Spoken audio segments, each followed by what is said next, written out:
Hello dear students, देखिए आज हम पढ़ेंगे एक्सरसाइज हमारे 3.3 का जो हमने क्वेश्चन नंबर 1 था उसके एक के 3-4 पार्ट कल पढ़े थे।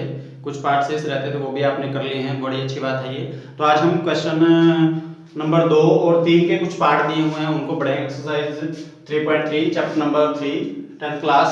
तो एक तो आप वीडियो को कंप्लीट देखें, अब हर रोज का काम हर रोज करें, वीडियो को लास्ट तक देखें और वीडियो को लास्ट तक देखने के बाद उसको लाइक शेयर और सब्सक्राइब जरूर करें ताकि हमें पता चले कि हमारी वीडियो जो बनी है वो काफी अच्छी बनी है और आपको वो समझ में आ गई। तो देखिए हमारा क्वेश्चन है आज का, क्वेश्चन नंबर सेकंड है हमारा 2x + 3y = 11 2x - 4y = 24। यानी कि ये दो समीकरण दी हुई है तो दोनों समीकरणों को हमने लिख लिया है। अब हम जो विधि लगाते हैं उस विधि से हम क्वेश्चन को सॉल्व करेंगे। इस क्वेश्चन में हमने क्या करना है, m का मान निकालना है। m का मान निकालने के लिए भी हमारे को एक समीकरण दी हुई है क्वेश्चन के अंदर, y = mx + 3। तो हम y का और x का मान निकालेंगे और उसमें रख देंगे, वहां से हमारा m का मान निकलेगा। तो हमने समीकरण 1 ले ली है। समीकरण 1 से from equation 1 2x + 3y = 11 2x = 11 - 3y और x = 11 - 3y / 2। ये हमारी क्या आ गई, समीकरण नंबर 3 आ गई। यहां तक सभी को पता है, क्लियर है ना। अब देखें, अब हमने क्या करना है, ये x का मान कहां पर रखना है, समीकरण 1 में या 2 में? कौन सी में रखेंगे? 2 में। 1 में क्यों नहीं, क्योंकि हमने इसका यूज कर लिया है। तो हम यहां लिखेंगे x का मान समीकरण 2 में रखने पर, put the value of x in equation 2। तो x का मान है ये सारे का सारा कहां रखना है, यहां पर 2 × x है, x की जगह पे ये रखेंगे 11 - 3y डिवाइड में इसके भाग में 2 हो गया है -4y और बराबर है -24। क्लियर। अब 2 से 2 कैंसल, 11 - 3y -4y बराबर है -24। -3y - 4y कितने हो गए हैं, -7y। अब 11 को साइड ले जाएंगे, -24 है, 11 यहाँ क्या प्लस का उस साइड जाएगा तो -11 हो जाएंगे। तो -7y बराबर है -11 और 24 कितने हो गए, -35। माइनस से माइनस कैंसिल आउट हो गया है और y बराबर है 35। ये 7 क्या था इधर, मल्टीप्लाई उस साइड क्या हो जाएगा, डिवाइड हो जाएगा। तो 7 से कैंसिल कर देंगे 5। तो y की वैल्यू क्या आ गई हमारे पास है 5। अब हमने क्या करना है, y का मान कहां पर रखना है, समीकरण 3 में। तो हम लिखेंगे y का मान समीकरण 3 में रखने पर। क्लियर। तो y की वैल्यू 3 में रखेंगे। 3 है हमारे पास, x = 11 - 3y, y की जगह रखना है 5 और नीचे 2। x बराबर है 11 - 5 की इसके साथ गुना कर दिए 15 हो गया, नीचे 2 है तो x बराबर है -4। 11 - 15 - 4, 2 से डिवाइड करें कितना आ जाएगा, -2। तो x की वैल्यू -2 आ गई। क्लियर। अब हमने वैल्यू क्या निकालनी है, हमारे को इक्वेशन दे रखी है y = mx + 3। तो y की जगह y का मान रख देंगे, x की जगह x का मान रख देंगे, m की वैल्यू निकल जाएगी। y का मान क्या है 5। क्लियर। m हमने निकालना है, x का मान -2 प्लस के 3। अब इस 3 को इस साइड ले आओ 5 की तरफ, तो 5 की तरफ 3 आ जाएगा, माइनस हो जाएगा, उस साइड आएगा -2m। 5 में से 3 गया 2 और -2m, यानी क्या आ जाएगा, -2m बराबर है 2। तो ये आ जाएगा -m बराबर है 2 डिवाइड बाई 2 हो जाएगा, 2 से भाग कर देंगे 1, -m बराबर है 1 और m बराबर है -1। ये हमारा क्वेश्चन हो गया है सेकंड। इसको अच्छे से देख लें, यदि इसमें से कोई बात रहती है, कोई पॉइंट रहता है तो उसको आप पूछ सकते हैं। तो ये था हमारा क्वेश्चन नंबर सेकंड। आइए नेक्स्ट पढ़ते हैं। बिल्कुल इजी है, काफी सिंपल क्वेश्चन है हमारे इस चैप्टर के, रैखिक समीकरण। और इसमें ज्यादातर 2 या 3 प्रकार के ही क्वेश्चन है। जैसे हर एक एक्सरसाइज में फ्रैक्शन वाला क्वेश्चन मिलेगा, भिन्न वाला क्वेश्चन, हर एक एक्सरसाइज में आई वाला, हर एक एक्सरसाइज में किराए वाला। तो 3 टाइप के क्वेश्चन तो सभी एक्सरसाइजों में मिलेंगे, उनको बड़े ध्यान से समझना है। यदि एक एक्सरसाइज में वो आपने समझ लिए तो सभी में ऐसे ही उनकी इक्वेशन बनानी है। फिर इक्वेशन बनाने के बाद मेथड अलग अलग आप लगा सकते हैं। देखो कौन सा, भिन्न, किराया और आय, 3 क्वेश्चन है और तीनों काफी इंपॉर्टेंट है। भिन्न का क्वेश्चन चाहे वो 3.3 में है, वहां भी है, 3.4 में मिलेगा, 3.5 में मिलेगा। ऐसे ही किराए वाला क्वेश्चन 3.3 में भी है, 3.4 में भी है, 3.5 में भी है। ऐसे ही आयु वाला क्वेश्चन 3.3 में भी है, 3.4 में भी, 3.5 में। इक्वेशन सभी एक्सरसाइज में सेम बनेगी, सिर्फ मेथड हमने चेंज करना है। तो आइए हम पढ़ते हैं नेक्स्ट क्वेश्चन। अगला हमारा क्वेश्चन है, थर्ड क्वेश्चन के पार्ट दिए हुए हैं 6 में से हम प्रयास करेंगे आज ज्यादा से ज्यादा पढ़ने का। तो फर्स्ट पार्ट है, the difference between two number is 26 and one number is 3 time then the other find them. ये कहते हैं कि दो संख्याओं में अंतर कितना है, 26 है। दो संख्या है, उन दोनों संख्याओं का अंतर यानी कि उन संख्याओं को घटा दिया जाए तो 26 आता है, और एक संख्या दूसरी संख्या की 3 गुनी है, उन्हें ज्ञात कीजिए। तो हम मानेंगे, माना पहली संख्या इज इक्वल टू x, फिर माना दूसरी संख्या, वो हमने y माना। पूरे चक्कर में x और y हमने मानना है क्योंकि हम पढ़ रहे हैं दो चर वाले रैखिक समीकरण युग्म, पेयर मतलब युग्म। तो क्या हो गया है, पहली संख्या x हो गई है, दूसरी हो गई है हमारे पास y। अब पहली शर्त अनुसार पहली कंडीशन क्या है, पहली कंडीशन है दोनों संख्याओं का अंतर 26 है, x माइनस वाई बराबर है 26। ये हमारे क्या बन गया इक्वेशन, दोनों संख्याओं का अंतर, डिफरेंस बिटवीन टू नंबर, दोनों संख्याओं में अंतर कितने का है, 26। या यहां हम ऐसे भी लिख सकते हैं, माना बड़ी संख्या और छोटी संख्या भी लिख सकते हैं। क्लियर, ये फर्स्ट इक्वेशन आ गया। अब सेकंड स्टेटमेंट में कहते हैं, ये सेकंड में कहते हैं one number is 3 time the other, एक संख्या दूसरे की 3 गुना है। तो दूसरी शर्त अनुसार क्या हुआ, एक संख्या x दूसरी संख्या y की 3 टाइम है, यानी कि 3 गुनी है। एक संख्या x दूसरी संख्या y की 3 टाइम है, 3 टाइम मतलब 3 गुनी है, तो ये 3 गुना हो गया है। ये हमारे पास इक्वेशन, इसको सेकंड मानो या थर्ड मानो, दोनों ही काम चलेंगे इससे, या हम इसको ऐसे लिख सकते हैं। क्लियर, बस अब क्या करेंगे, x की वैल्यू समीकरण 1 में रख देंगे, यहां लिख देंगे x का मान समीकरण 1 में रखने पर, put the value of x in equation 1, यहां पर रख देंगे x का मान। यहां आ गया 3y, x की जगह रख दिया हमने ये 3y minus y is equal to 26। तो 3y में से y गया 2y, और उस साइड आ गया 26, 2 को साइड ले जाएंगे, डिवाइड हो जाएगा, 2 से डिवाइड कर देंगे, कितना आ गया 13। तो y की वैल्यू कितनी आ गई है 13। अब x का मान निकालना, तो ये y का मान कहां रख देंगे, समीकरण 2 में। y का मान समीकरण 2 में रखने पर, put the value of y in equation second, तो यहां रख देंगे x बराबर है 3 गुणे y, y का मान 13 है, तो x बराबर कितना आ गया है 39।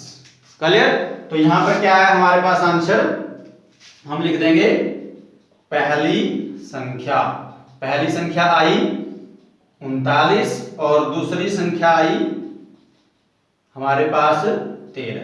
अब देखो, यदि दोनों संख्याओं का अंतर करें, यदि हम 39 में से 13 माइनस करेंगे तो 26 आएगा, और यदि 3 गुणा करें, यदि हम 13 की 3 के साथ गुणा कर देंगे तो 39 आ जाएगा। तो दोनों समीकरण क्या हुई, सेटिस्फाई हो गए। इससे हम ये पता लगा सकते हैं कि हमारा आंसर सही है। जो हमारा x और y की वैल्यू आती है वो आप रकम के अंदर, इक्वेशन के अंदर पुट करके देख सकते हैं, तो उससे पता चल जाता है कि हमारी वैल्यू आंसर सही आया है या नहीं।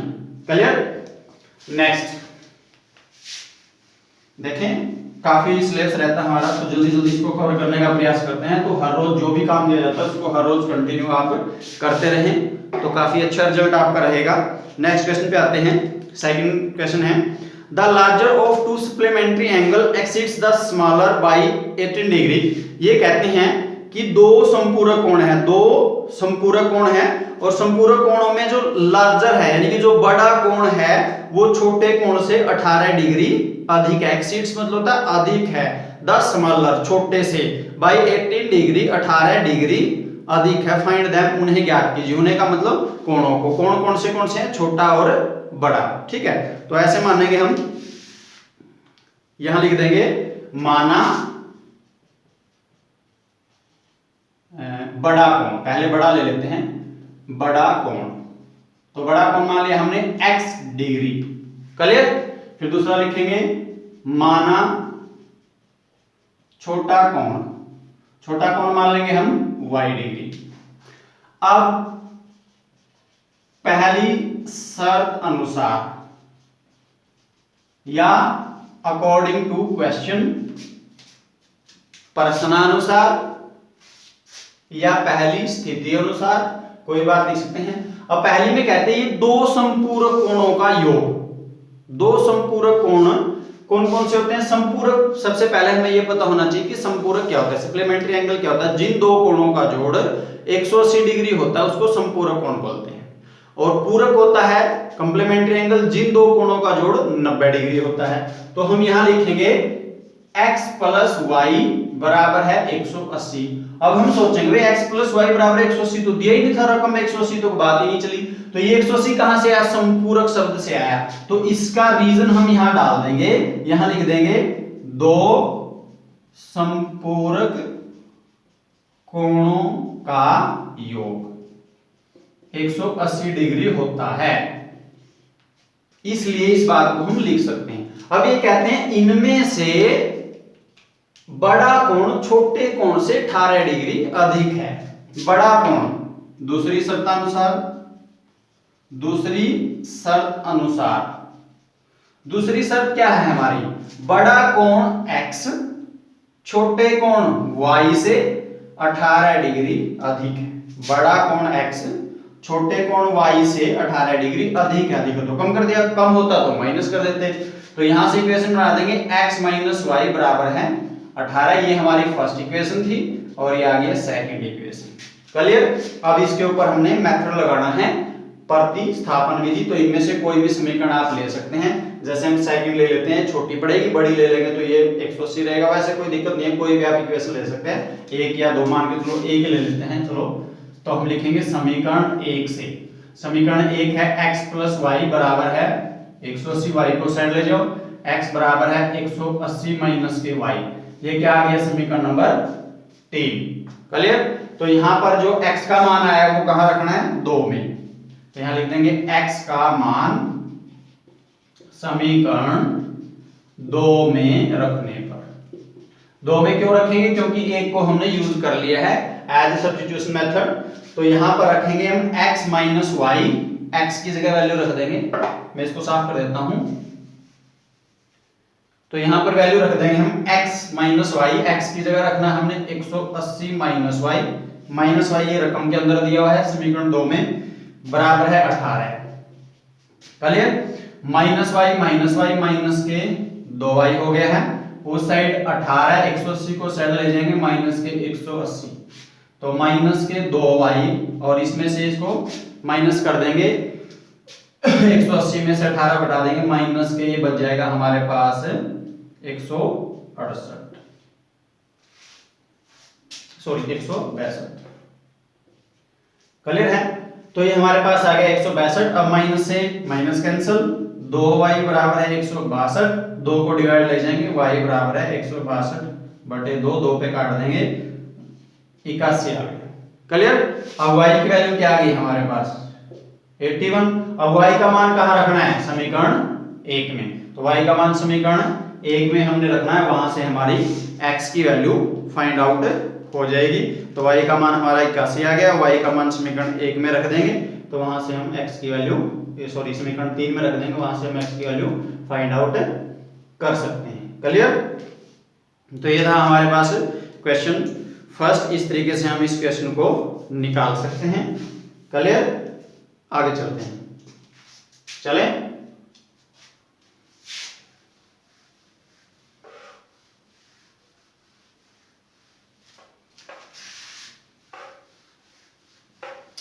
तो नेक्स्ट क्वेश्चन पढ़ते हैं, बड़े इजी है क्वेश्चन काफी।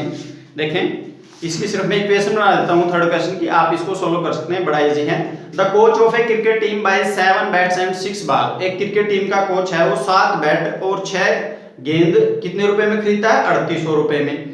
लेटर, उसके बाद सी बाइज वह खरीदता है 3 बैट्स 3 और बैट और 5 बॉल्स 5 और गेंदे 1750 रुपए में खरीदता है कुछ टाइम बाद। Find the cost of each bat and each ball. अब यहां पर क्या पूछा गया है? प्रति एक बल्ले की और प्रति एक गेंद की कीमत हमने निकाली है, मूल्य हमने निकालना है एक का। तो हम लिखेंगे यहां पर माना एक, सबसे पहले फर्स्ट नंबर पे क्या दिया हुआ है उसी तरीके से मानेंगे जो जिस प्रकार से इन्होंने दिया है। पहले नंबर पे बल्ले यानी कि बैट्स दिया है, माना एक बल्ले का मूल्य, भाई एक बल्ला x रुपए का आता है, ऐसे हमने सोच लिया, क्लियर। फिर माना एक गेंद का मूल्य, वो हमने y रुपए की मान ली है कि एक गेंद y रुपए की आती है, एक बल्ला है जो x रुपए का आता है, क्लियर। अब ये कहते हैं जो पहली शर्त है, पहली शर्त अनुसार क्या कहते हैं, अकॉर्डिंग टू फर्स्ट कंडीशन या अकॉर्डिंग टू क्वेश्चन, ये कहते हैं कि 7 बल्ले और 6 गेंदे 3800 रुपए में खरीदी। अब देखो एक बल्ला कितने रुपए का है? x रुपए का, तो 7 कितने के आएंगे? 7x रुपए के आएंगे। जैसे हम दुकान पे चले जाते हैं, वहां दुकानदार को बोलते हैं एक पेन दे, यदि हम उससे एक पेन लेते हैं और उसको 10 रुपए देते हैं तो एक पेन कितने का है? 10 रुपए का, यानी कि 1 गुणा 10। यदि मुझसे कहें कि मेरे को 5 पेन चाहिए तो हम 5 पेन लेंगे और उसको 5 गुणा 10, क्योंकि एक पेन 10 रुपए का, तो 5 गुणा 10 यानी कि 50 रुपए उसको दे देंगे। तो 7 बल्ले का मूल्य 7 गुणा एक बल्ले का मूल्य 7x हो गया, प्लस कितनी गेंदे हैं? गेंदे हैं हमारे पास 6 y रुपए की y, दोनों का मूल्य जोड़ के उसने दुकानदार को 3800 रुपए दे दिए। ये समीकरण 1 बढ़ गई हमारी। दूसरी शर्त क्या है? दूसरी शर्त है हमारी, दूसरी शर्त में कहा है according to question, second condition, according to second condition, ये कहता है भी उसने 3 और बैट और 5 और गेंदे खरीदी। 3 बैट 3x रुपए के आई, 5 गेंदे 5y रुपए के आई, कितने टोटल कितने रुपए दिए उसने दुकानदार को? उसने दिए दुकानदार को 1750 रुपए। ये समीकरण सेकंड हो गई।